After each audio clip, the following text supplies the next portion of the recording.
Good afternoon, and welcome to Initiate, Maintain, and Elevate, fostering brave conversations on racial justice. Today's topic is a topic that's very important, particularly when thinking about what's happened the past few months. But it's always vital and important to talk about racial justice. And today we're going to talk about the challenges of talking about it, the components of talking about it, and give you some tips that will be helpful today as well as in the future. My name is Naya Blair Hackworth, and I serve as the Director of Inclusion in the NCAA Office of Inclusion, where my focus areas are race and ethnicity and disability. And my pronouns are she and her. Hi, I'm Dr. Andrew McIntosh. I'm Vice President of Curriculum at RISE. My pronouns are he, him, and his. RISE is a nonprofit that uses sport to have conversations about race, racism, and social justice. And we're really excited to be a part of today's convention. As a reminder, this session is being recorded and will be available for on-demand viewing within 24 hours of the conclusion of today's presentation. You can access the recording in the session information and on ncaa.org. So Andrew, what are we going to be talking about today? Yeah, excellent question, Naya. And I'm really excited for this conversation. You know, I think we have a lot of great stuff to cover.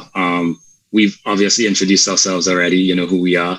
But we want to talk a little bit about our roadmap. You know, how do we take a step back and position brave conversations in the wider work of diversity, equity, and inclusion that your institution might be doing? We will then walk you through the framework. You know, what does the framework of a conversation look like? There's some important pieces we believe on the front end and on the back end of these brave conversations that can make them more effective and more impactful. So we want to address that. We'll then get into the meat of things. You know, what does the conversation actually look like? And there's a document that has been shared through the portal. So you can access it there and follow along with us when we get to that piece. And then on the back end, obviously, you know, as you think about processes and as you think about doing work, there are always going to be challenges. So we want to spend some time, talk through some of the factors to consider as we do this work, talk through some of the challenges that you might experience and hopefully address questions and concerns around that. So with that, let's take a step back and let's start with a poll. Let's see where people are at. You know, how comfortable are you having brave conversations? And why don't we engage in these conversations more? We're going to put the poll up. You'll have an opportunity to respond to that, and we'll use that to springboard us into today's discussion. So let's take about 45 seconds or so and give people opportunity to respond to the poll questions. Mm-hmm.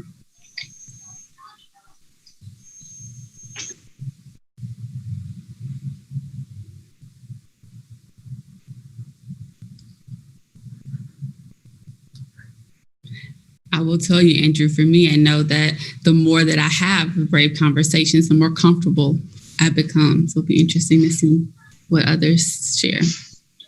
Yeah, I think, you know, a number of times I've heard people say, hey, you know, I'm not sure I have the answers to these things. So some of these responses that are up here are definitely common ones. We're going to leave the poll open for, you know, maybe about 15 or so more seconds, and then we move forward. We springboard into our dialogue today.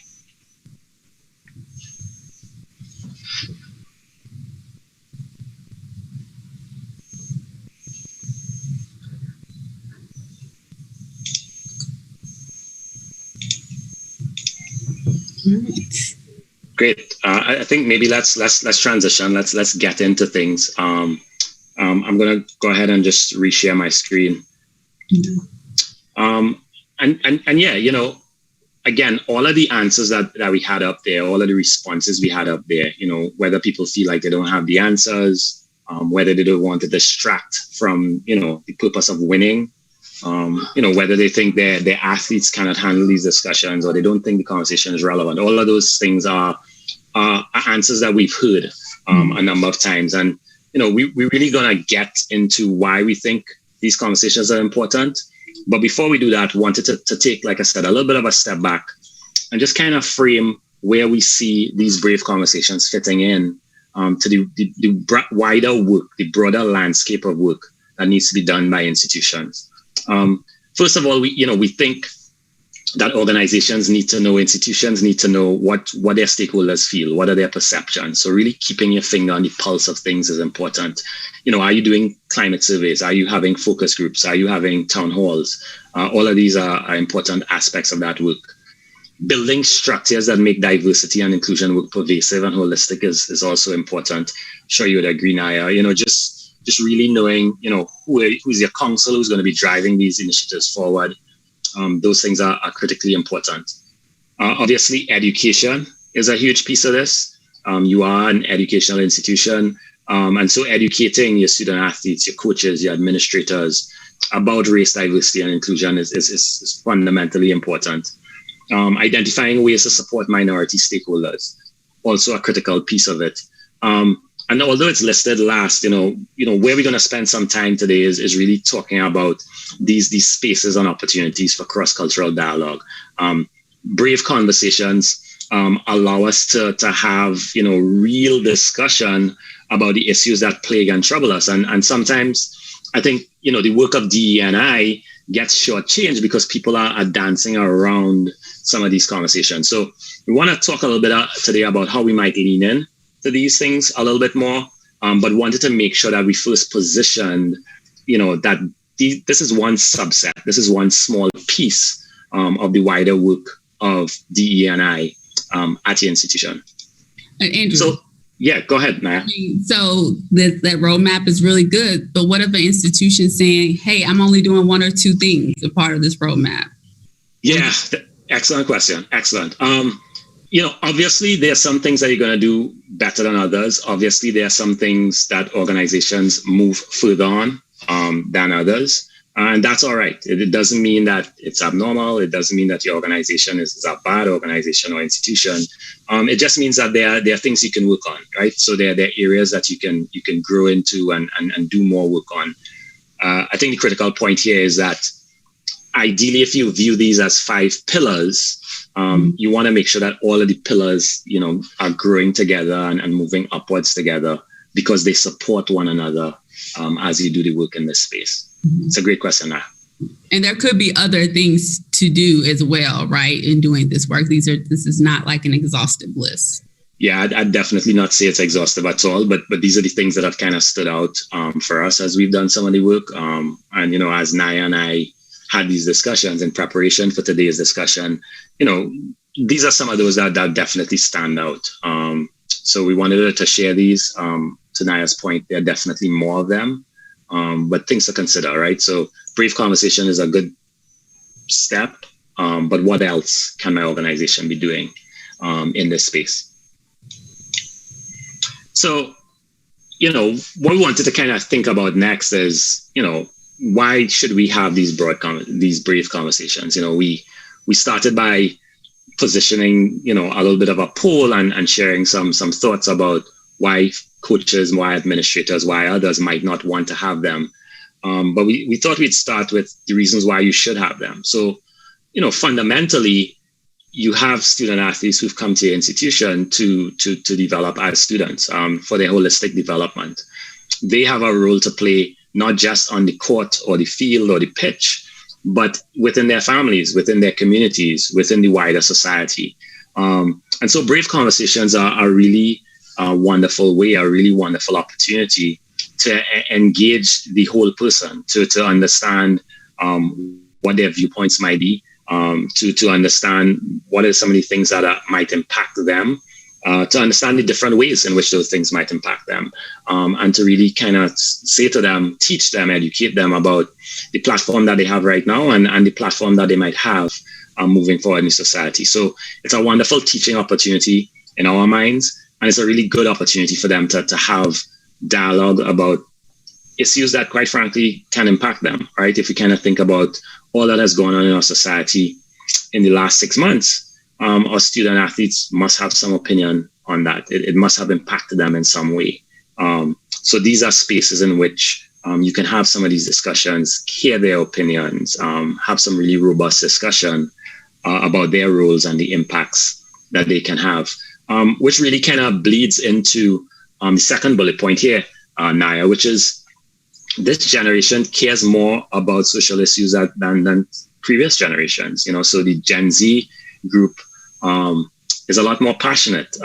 Social media obviously has provided them with a tool that puts them on the cutting edge of these things, but they lean into it. So the Pew Research Center has done studies on this.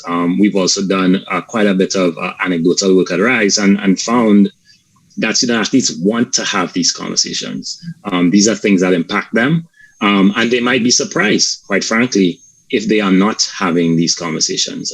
They want to talk about these issues. So I think it's really incumbent on institutions to create spaces for these. What are some of the other reasons that we can identify as we put this together, Naya? Another reason would be social media. I mean, we know that student athletes are using social media in various ways to consume and create information. And they not only have direct access to professional athletes and messages they share, but they themselves, student athletes themselves, have a platform to share their own messages. And we've seen a lot of that happen over the summer, throughout the fall, and even recently. And coaches and administrators ought to prepare them for what and how they share. I think about our diversity inclusion social media campaign that takes place each fall. And it's an opportunity for student athletes to share about who they are, how they think about the world from an equity, diversity, inclusion lens. And we have some really great resources on our inclusion website that shows coaches and administrators how to help prepare student athletes to engage in these conversations on social media, not just for the social media campaign, but just for social media in general. And so I think that's one component of why we should have these brave conversations, because of the influence and the impact that our student athletes have with social media. And another reason is because when we engage in brave conversations, it really illustrates department-wide commitment to inclusive cultures. And that commitment is not just for student athletes. A lot of times when we think about fostering communities of belonging, we're thinking about it from a student athletes lens, which is great. But we also have to think about it from a coaches and administrators need to feel included too. And it is the responsibility of coaches and administrators to create this environment, not for our student athletes to have to create this environment. They can contribute to it. They will contribute to it. But the responsibility in creating it lies with coaches and administrators. So these are just some of the other reasons of why we should be having brave conversations. Yeah, absolutely. I just want to kind of underscore the point that, student athletes are going to be creating content in this space. They're going to be using their platforms. I think over the last year, we've really seen a number of student athletes make demands of their universities and say, hey, we want X to be done. We want Y to be done. We think it's important that this be done as well. A lot of them have spoken out about racial justice, about social justice more broadly. And so, again, there needs to be a space where they can have dialogue with their peers. They can have dialogue with staff, for the institution to be able to move forward in a congruent manner. So what we're going to do now is kind of really take a look at the components of brave conversations. We hope we've kind of laid out why they're important and where they fit in terms of the broader framework of the E&I work. We talk a little bit now about the components of brave conversations. Yeah.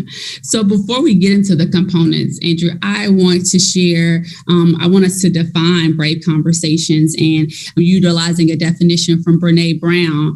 And she defines brave conversations as a discussion, a conversation, or a meeting defined by a commitment to lean into vulnerability, to stay curious, generous, to stick with the messy middle of problem identification and solving, to take a break and then circle back when necessary, to be fearless with owning our parts, and as psychologist Harriet Lerner teaches, to listen with the same passion with which we want to be heard.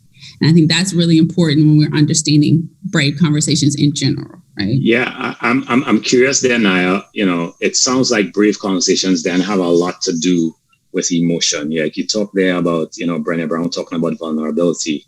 So it sounds like emotion and our own emotion is a really important piece of this. Yeah, I think it's very central. And I think that's one component of self-awareness. and how we are showing up in the conversation, and how we're contributing to the conversation as well. And so when we think about these various components of a brave conversation, it first starts with establishing a purpose and expectations for the conversation. So if you are the facilitator or the person that is responsible for organizing a brave conversation, you need to think about that. Like, what are your learning outcomes? What do you hope to accomplish? And what I like to say, like, what is your why for having the conversation? Is it just because people have just been saying we need to have it? Or is it a part of this larger framework that we talked about earlier in the session? And then what do you hope to cover during your time? Like, getting back to those learning outcomes, and what do you expect the group to discuss? And so, one, knowing that ahead of time, and then communicating that when you start the brave conversation is essential. And then the next piece, you got something for me?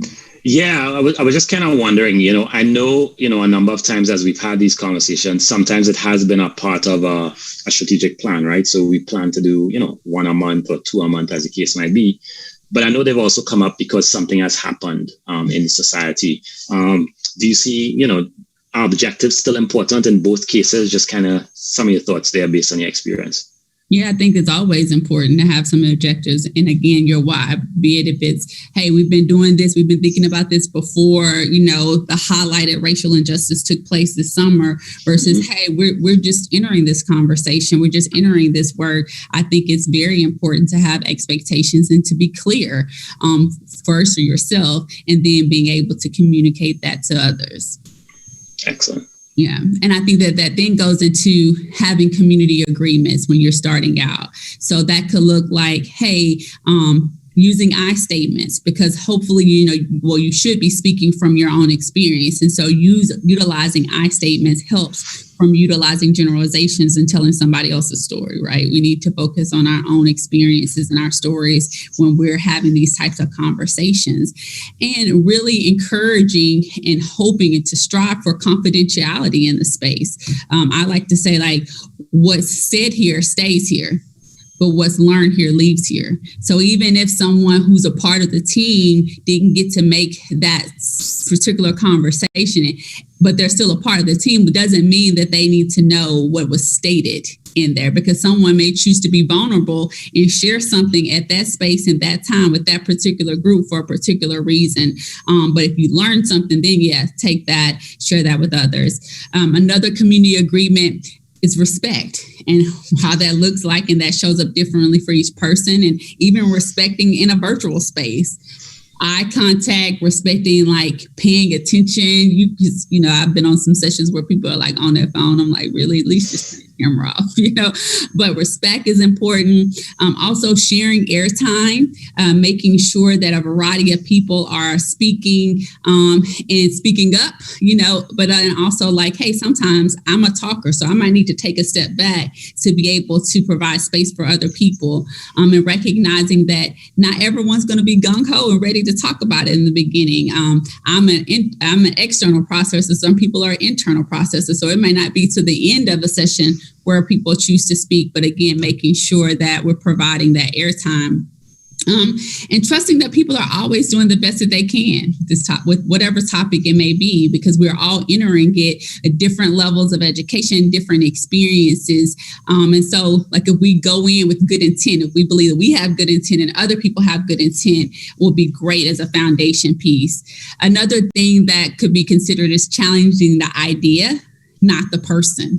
So that helps to make it where we're not attacking one another, but we're really looking at the situation at hand and not the person or the people.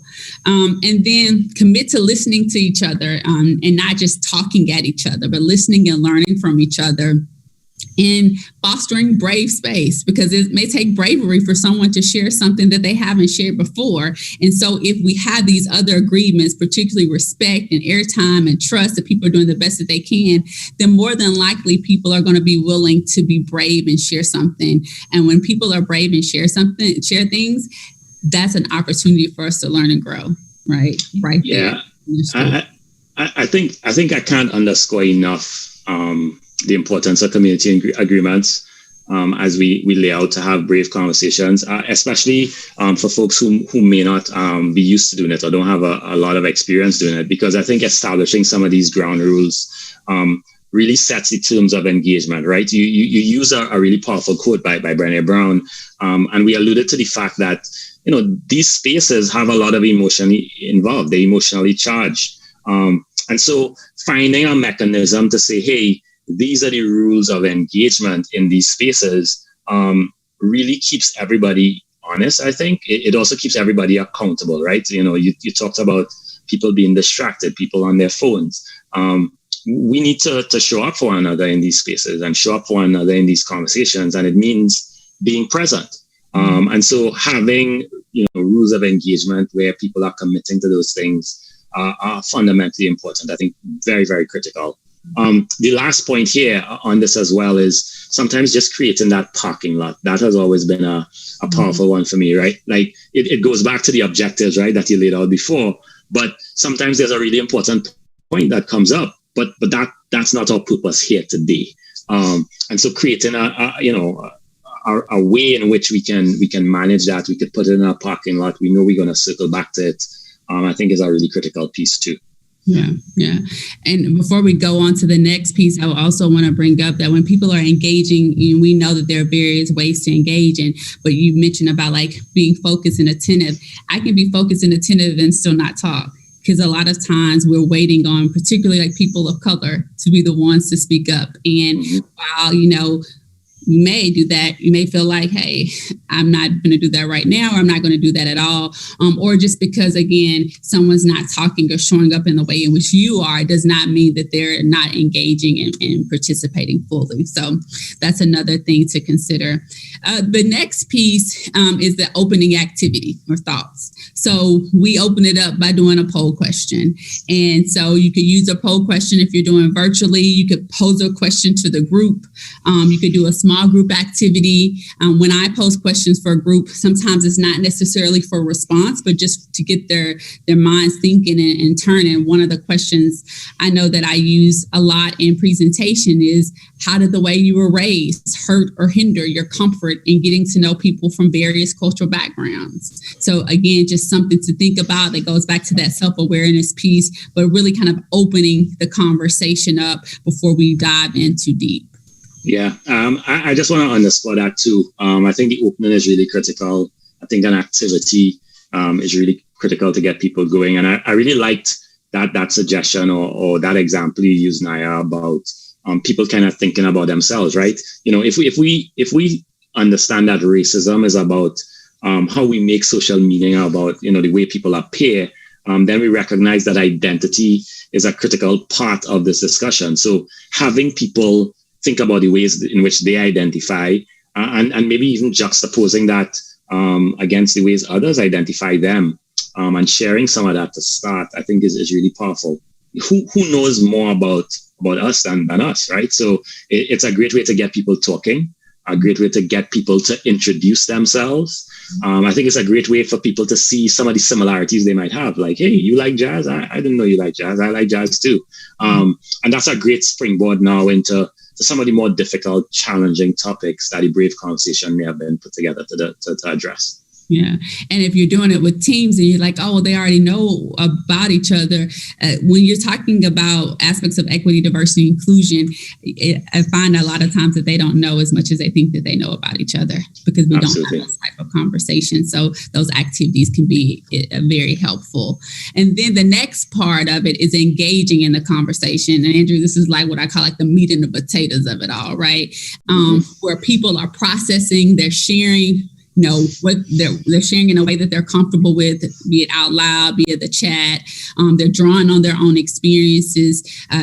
But during this stage, it's important that the conversation is intentional, that it welcomes all voices, and that it considers multiple perspectives. And so if you've done the work in terms of establishing the purpose and the expectation in the beginning, then this will not be difficult. However, if you miss that first step, then you will struggle with really engaging in the conversation because you're not sure of how to do that. And that could be, doing it with questions. That could do it activities. That could be showing a TED Talk and then having a conversation. But it takes that intentionality piece. And it's important during the stage to go with the flow of the group. However, maintaining control of the direction. So I know, and Andrew, I'm sure you may have had the same experience, or tell me if you've had the same experience where, got a presentation. It's like, okay, we're going to go A, B, C. And then the conversation goes A, B, F, G, and you have to go with that. But maintaining control. And if it goes too off, as you stated earlier, kind of having that those parking lot moments as well. Yeah, I think you're absolutely right. So I think, establishing purpose and expectations is a huge piece of this, but I also think those community agreements and those community guidelines, right? So it's sometimes acknowledging, and I've seen you do this now, and I have done it too, where we kind of say at the top, like, hey, my goal is to get us through this agenda today, but I'm saving a little bit of space that if something comes up that I think is relevant, does the group trust me to take us in that direction and then bring us back? And I normally get people to agree to something like that, because again, that tells me as a facilitator how much latitude they have and making sure that it really allows them to achieve the goals and the objectives that they have for the conversation. Yeah. And then so after we, engage in the conversation in deep and meaningful ways, then closing the conversation. It is important to recognize that the dialogue space is intended to be a starting place. It's not the end all be all. It's to start the conversation. It's to reflect. It's to challenge some of our assumptions. It's an opportunity for us to grow and think in ways that we may not normally think about situations. But it's not the space to fix everything, right? Or come away with all of the solutions. However, it's important that after your time is drawing to an end, that you reiterate the key points covered during the conversation. Andrew and I, we both like to end with quotes. So surprise, you're a quote at the end. But, going back with a quote or information that gets at the heart of the purpose of the conversation or how you're going to move forward, which is the last step, is that commitment to moving forward. And that's a commitment you could post to the group for individuals to consider, for the group to consider, and doing that by sharing next steps. And this can't be a one-off process, right? And so when we think about the roadmap we talked about, Brave Conversations should be one component of a large overall framework of equity, diversity, inclusion, work and experiences, be it from your mission or your strategic plan or both. And, when we have these conversations or workshops as one-off experiences, research shows that we actually do more harm than good. Versus if we're having multiple opportunities to engage in conversation and it's tied to a larger purpose and a plan. So then how, again, can we commit to moving forward when we're wrapping up that conversation for on that particular day? Yeah, I think, really kind of thinking of Brave Conversations as a small piece in the larger pie of DE&I work is important. And a lot of the work is done between these conversations, right? So if you think of your initiative as a series of Brave Conversations with work done in between, I think it's really then important to understand how conversations are being closed, who's accountable for what, kind of moving forward as you transition into the next conversation. What are clear next steps? What are clear deliverables?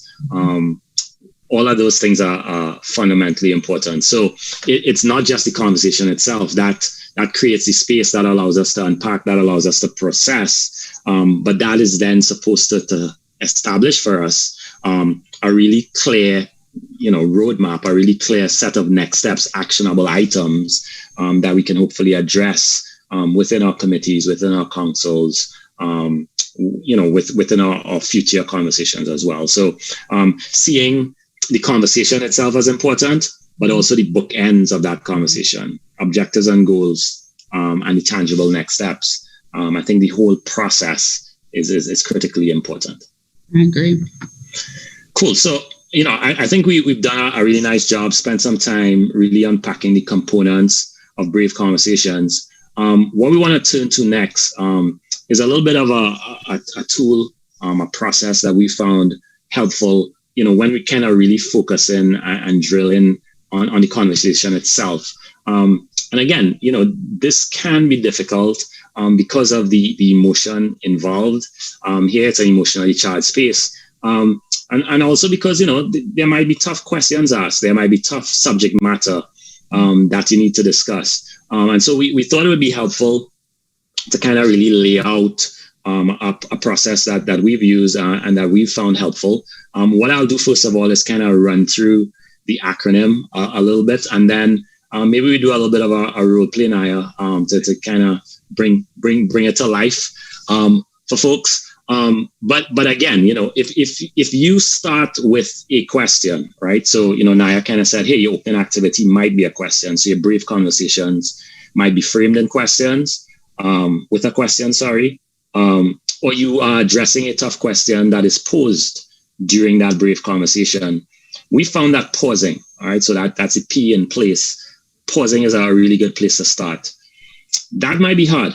A number of times coaches and other leaders have said, hey, but shouldn't I have the answers? Shouldn't I be able to respond? We are trained to be proactive, trained to have the answers. So it might be difficult to pause, but you really want to create a space for other voices in this dialogue and in this conversation. So that pause piece for us is really critical, really central.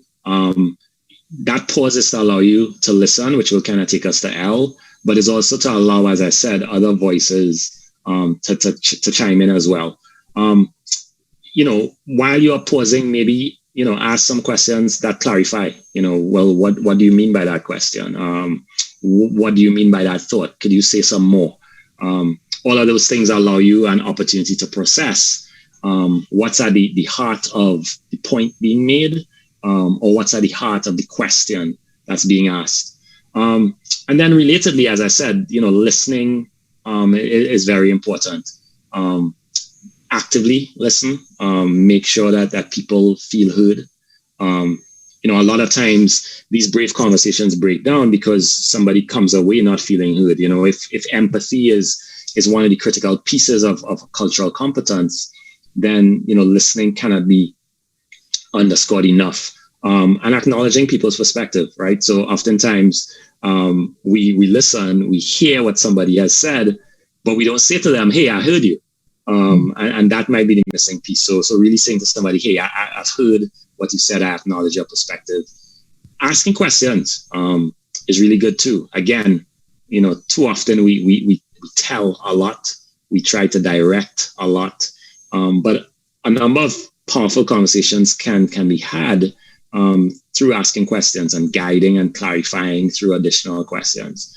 So it's a tool that I think, a lot of coaches, a lot of administrators could use more. So, we certainly encourage asking questions.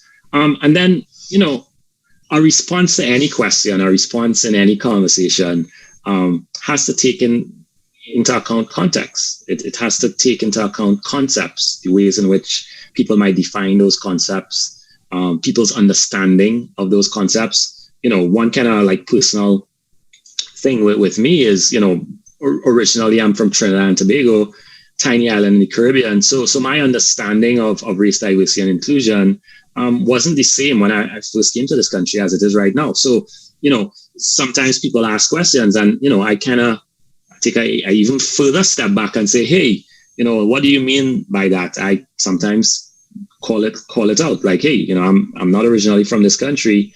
So say more. What do you mean by XYZ? And it really then allows me to understand the context within which they're asking that question or making that point. That is absolutely critical. And then, engaging other perspectives, I think is also key. There are other voices in the room, not just yours. It can help to have other ideas kind of flowing. Sometimes in these Brave Conversations, you need to push back. And it is also sometimes helpful to have others who might be doing some of that pushing back themselves. So, obviously it's a dance. It's something that you have to facilitate. It's a art, as we like to say, another science. But we found that this acronym, and again, we go into further detail in that handout that you can find on the portal, is a really good tool, really nice tool to think about as you engage in these discussions. Naya, I don't know if you have any thoughts on this, and then, maybe we could do a little bit of a role play. Yeah. Two quick thoughts on that consider piece and the context and the concepts. I like how you talk about like asking questions, particularly on that ask for clarification, because a lot of times I like to say, like, can you help me understand what you're referring to or what you're talking about? But that gives that person to really think about, like, what did I just say? Where did I get that thought from or that perspective from as well? And then that listen piece, I was doing this to show you, like, sometimes we're like this, and even virtually, like, so it doesn't seem like we're actively listening. And sometimes I'm doing this because I'm cold, but I have to stop and be aware that, like, that can give off that I am not, hearing, I'm not actively hearing what you're trying to say. And so I don't want to do that. So even if I'm cold, I'm still going to watch my body language as well. So listening is not just, with their ears too, it's with, our body language as well. Yeah, I think it's really important, that listening piece, as I said before, empathy is, I think, critical in all of this. A lot of people feel frustrated because they aren't being heard, and sometimes that is that acknowledgement. So to your point, Naya, people might be folding their arms or whatever else, body language or other types of language, just based on what's going on with them. But that doesn't communicate to the person who's asking the question or making the point. That the point they're making is being acknowledged. And that acknowledgement is critical. Again, these conversations are about emotion. So it's how we manage not just our own emotions in this, but how we also manage the emotions of others in the room. And creating a framework, as we laid out before, really helps the dialogue. But then, engaging in a process like this, actively listening, asking questions, considering context, engaging other perspectives also helps to manage the feelings that people might have and really reduce the defensiveness that can kind of come up and occur as you have these types of conversations. Mm-hmm. So you ready to share the practice? I'm going to bring my Hollywood.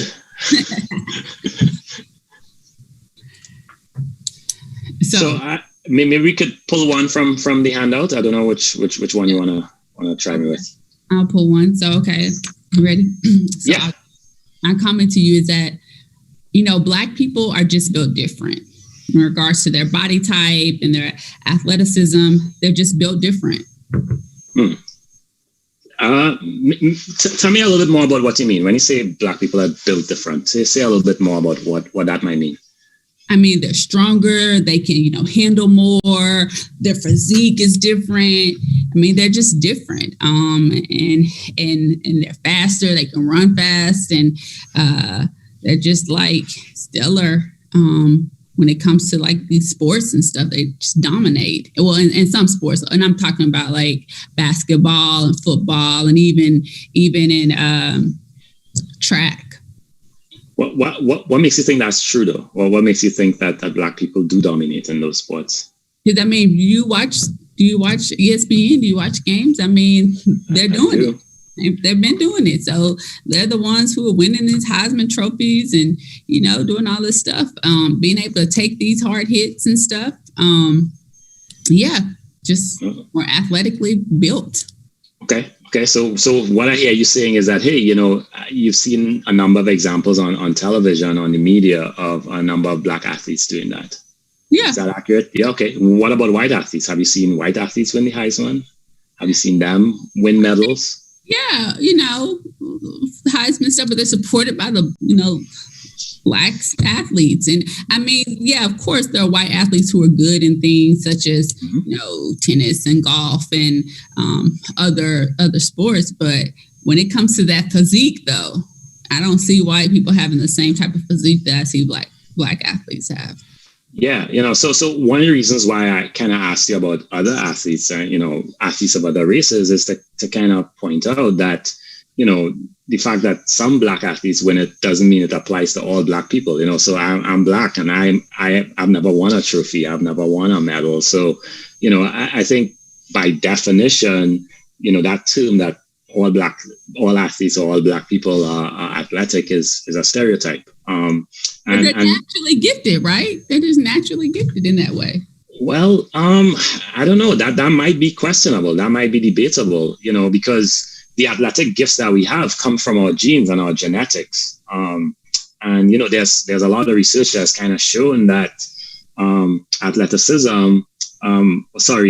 race has nothing to do with our genetics, right? So that even though race is about how we physically appear, it's not based on our DNA. So it's challenging to think that all Black people are athletic, because that isn't true. There are some Black people who are. There are some Black people who aren't, and it's the same for other races. There are some white people who are super athletic, and some who aren't as well. There are things like the environment. There's things like opportunities, barriers to entry. All of those things can play a role. I think one of the things that might be helpful to you as you kind of think about this is something like the Human Genome Project. I'd encourage you to go take a look at that. But it speaks a lot about the role that genetics might play, and whether it's associated with race at all. What they found is it isn't. 99.5% of us are genetically similar. So think about that. What stereotypes might be. And just as some people might say all Asians are good at math. The statement that all Blacks are athletic falls in a similar category. It's a generalization, and it could be harmful. I mean, I never thought about it as a generalization, a stereotype. I thought it was a positive thing. And of course, I know not every Black person is athletic, but this Human Genome Project, I'll have to do my research. And now as I think about it, as we have this conversation, I mean, I've just heard other people say that. And that thought has just come to my mind when I see Black athletes performing well. And I guess it's like that confirmation bias in a sense, that I keep telling myself the same story over and over again. So I'm going to look up this Human Genome Project, and I appreciate you for informing me in a different way. Thank you. Yeah, so as we kind of did that role play, I think, a couple of things that kind of stand out to me is, really questioning the person on where that viewpoint that they have might come from, and really kind of taking this opportunity as a coachable moment, right? An educational opportunity. And again, I think going back to something that Naya said earlier, that requires managing your own emotions, your own surprise potentially, and shock by the question. And, I hope, we did a decent job there of demonstrating that asking questions might be a good way to lead the person through that process as well. I don't know if you have any thoughts there, Naya, before we kind of begin talking about some of the factors to think about as you have brave conversations. No, I just want to have a disclaimer that I know that not all Black people are athletic, just in case someone didn't realize that, my acting skills were just that great. So.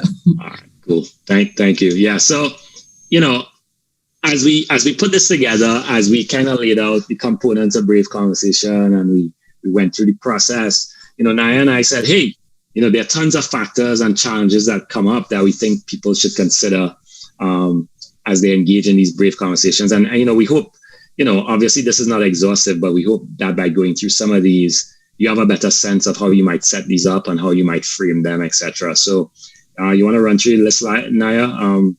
What about size of the group? Well, what are your thoughts there? I think it's really important to recognize the size of the group. Sometimes, particularly over the course of the summer and the fall, we're doing these virtual opportunities to have these brave conversations.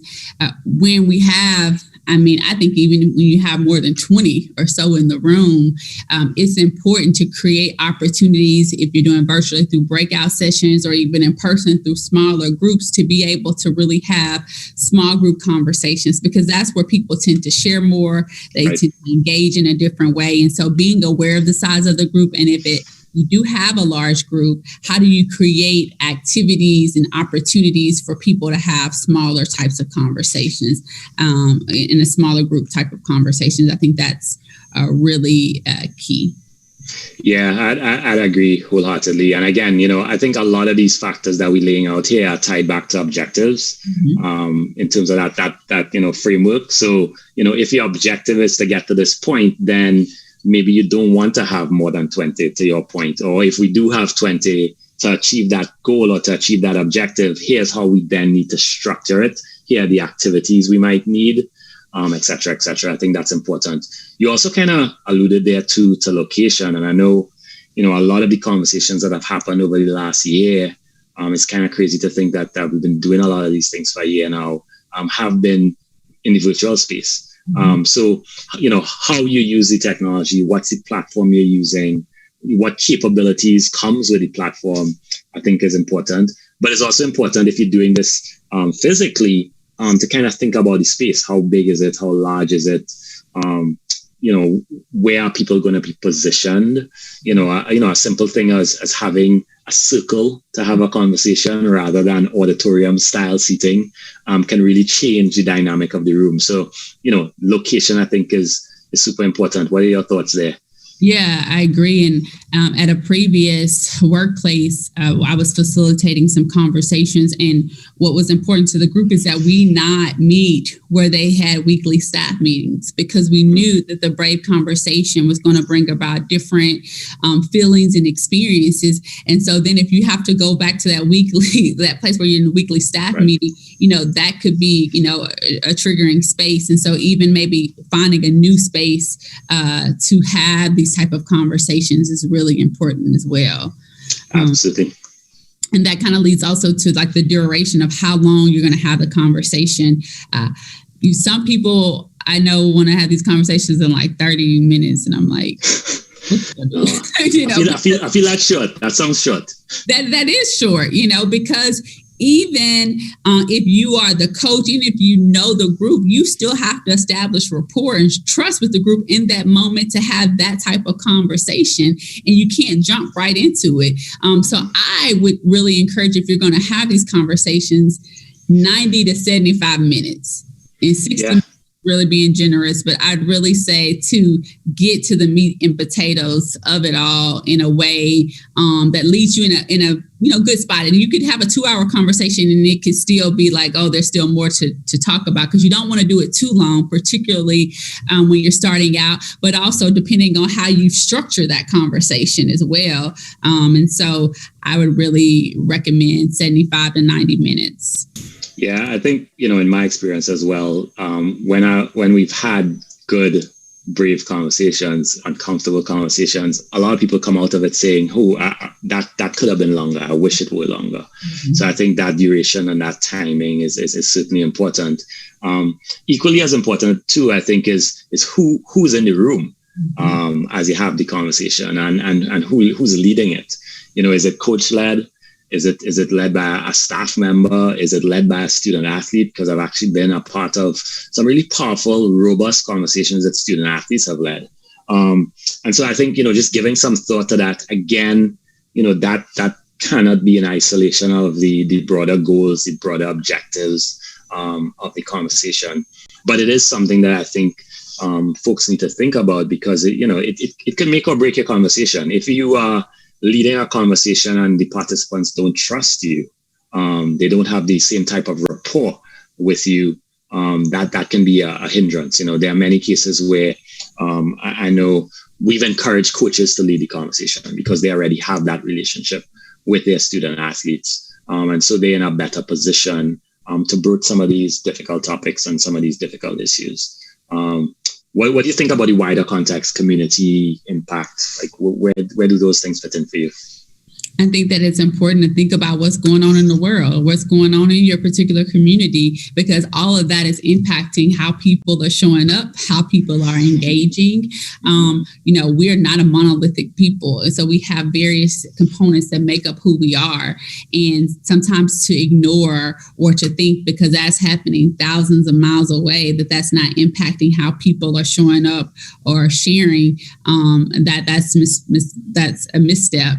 And so you have to consider those things and the impact that it will bring. And I've seen it work both ways where, people do consider that and actually use that information to open up the conversation, to acknowledge what's going on. I mean, I did that a lot in the summer and the fall of like, hey, there's a lot going on right now.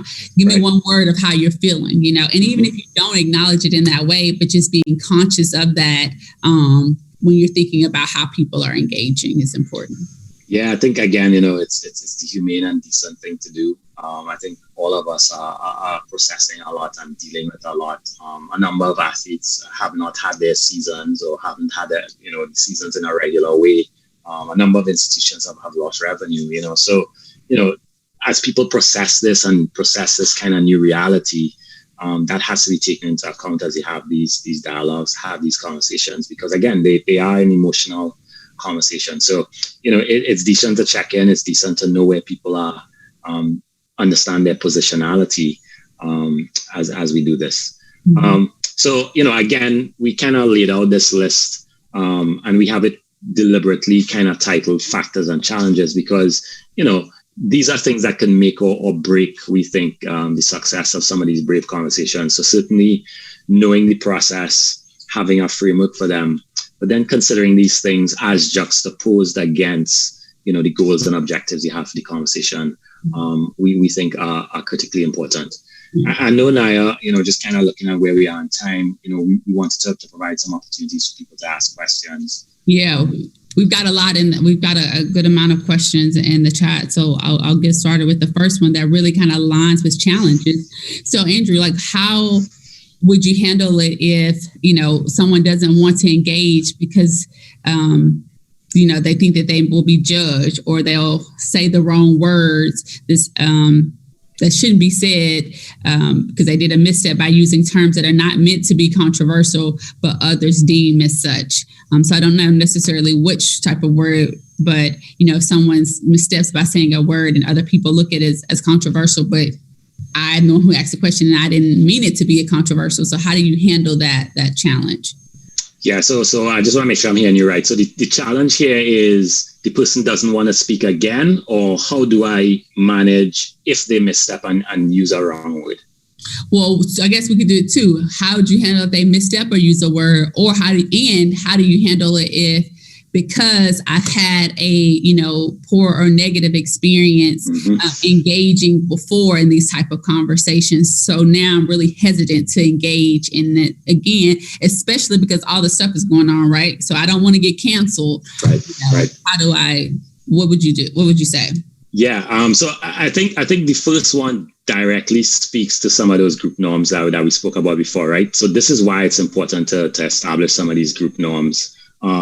If we establish this space as a space where people are well-intentioned, if we establish this space as a space where the facilitator has the ability to come in and correct or corrects in this particular way, if we establish this as a space where we are speaking to actions but not directly at people, then you have the opportunity as a facilitator, a moderator, to be able to say, hey, I just want to call out that you did XYZ or you use XYZ term, and here's why that might be problematic or challenging. So I think laying some of the ground rules is critical and important. But I also think, again, this is an art, not a science. So it might be something sometimes I've been in situations where I've said, hey, you just mentioned something there. What I'd like us to do is put that in the parking lot for now. And it's something we'll circle back to. And, I make sure to come back and address it on the back end. So that's another way. Yet another way as well is, to maybe let others kind of voice their concerns with the term or the word that's used. And again, they have to do that according to the guidelines, right? So they have to be respectful. They're not attacking the person, but they're really dealing with the substance of why that term might have been offensive. Yeah. That's good. I'm going to go to the next question. I'll start out by answering, and I'd love for you to chime in. Sure. This person's asking about, do we have a set of questions that could be used in different conversations? And is there a recommended content progression for conversations that we would suggest or that could be provided for us? I definitely think that different questions for different types of conversations, depends on the type of conversations. But we don't have some per se, but I know that Office of Inclusion and RISE, we're working on some resources, and we can definitely add that as some questions to consider for having these brave types of conversations as it relates to racial injustice. And I don't know if you already have some of that information now. So I would agree with you. I think it's challenging if you kind of try to stick to a script, right? Because by the very nature of these conversations, they are not scripted. There's no one set of questions. But I would say though, as I kind of alluded to before, that we found that starting with identity is really good. And just kind of having people say how they identify and really calling out, right? So simple example. If you ask people to pick 10 words to identify themselves, it's typically people who have minoritized identities that kind of lay some of that out, right? So, women will usually have woman on there. People of color will normally have, Black or Hispanic or Latinx on there. But people who are white typically don't. And so you have an opportunity, I think, when you ask people about a simple question just around their identities, to really begin having the conversation about why some labels might be more important to some folks, than others. So it's been a really good first step for us as we've led and had some of these conversations. And I'd recommend that some people try it. So I'm watching the time, and I know we still have 2 slides, but I want to get to 2 questions. Sure. So I'll answer one, and I'm going to let you answer the other one. So okay. The one I'll let you answer is, I'm smiling because it's an interesting question. Because the N-word is so controversial and objectionable, shouldn't it be universally condemned for any kind of communication, regardless of the race of the speaker or context within which it is used? Yeah, it's definitely an interesting question. So I'm going to give you my personal view. And then I think, I want to engage it in a little bit of perspective taking here. So, my personal view is, yes, I can agree with that statement. I think it is an offensive term, right? So there are a number of offensive terms, slurs, etc., that I personally would not use, and nor would I recommend that anyone else use them, because they have the potential to be offensive and harmful. So that being said, I think we also need to understand that there have been many attempts by persons who have been minoritized, by groups who have been minoritized, to take back ownership of some of the things that have been said and used and so on. And so, I also understand simultaneously that the use of the term in hip hop music and other types of popular culture resonates in that space, right? Where it's an attempt to empower oneself, etc. Is that challenging? I personally think it is, but I also understand why people do it. And I think, some of that grace and some of that understanding around intent is important. And so there has to be a little bit of a balance in my view. Mm-hmm. Well, thank you for sharing that. The question I'll answer real quickly as we go to our last slide is, what advice can you offer to help coaches, administrators, and staff overcome diversity fatigue? The first thing I'd probably want to know, one, what is the root of the fatigue? Is it, being the one that's always speaking, the one that's always doing different things? And regardless of what it is, I would say that it's important to call other people in to help carry the torch, to help do the long haul work, but also to stop and take care of yourself first as well. We talked about self-awareness. That is key, not only, in sharing with others, but how you're showing up and how you're leading this work. And so,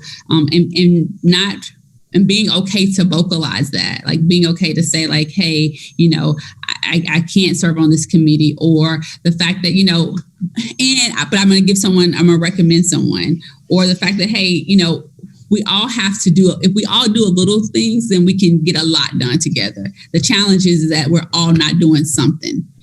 So that's what I'll say. But as we move forward with kind of our takeaways and quotes, we apologize for not getting to all the questions, Andrew. We have about 2 minutes left for our takeaways. Yeah. I hope you kind of got the sense of this from our conversation. But one, we think brave conversations are important. It's a piece of the work, but it's important for all groups and stakeholders. So the question is, how are you having them? When are you having them? And how does that fit into your wider organizational and DEI strat plan?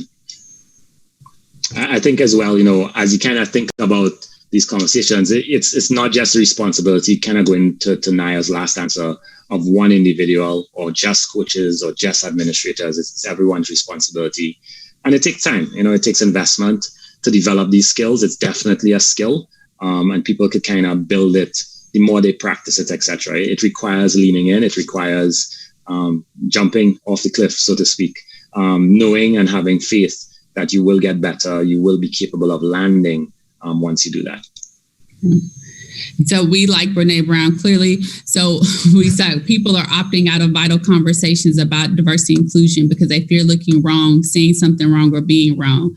Choosing our own comfort over hard conversation is the epitome of privilege, and it corrodes rust and moves away from the meaningful and lasting change. So it's important to recognize that having these conversations are vital and important, and it's a shared responsibility.